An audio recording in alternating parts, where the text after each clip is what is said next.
আমরা উঠেছি আম পাড়তে। তো দেখো এই যে এটা হচ্ছে ছাদে আম পাড়তে উঠেছি। আর আম দেখো তোমাদের দেখাই, এই দেখো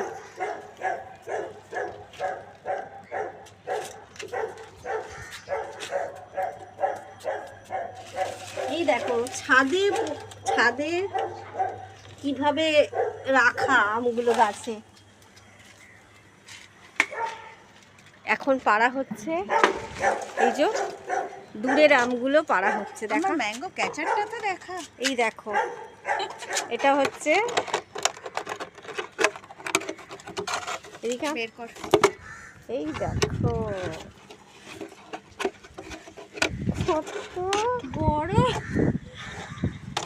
কত বড় বড় আম। তো সব পেরে নিই, তারপরে দেখাচ্ছি।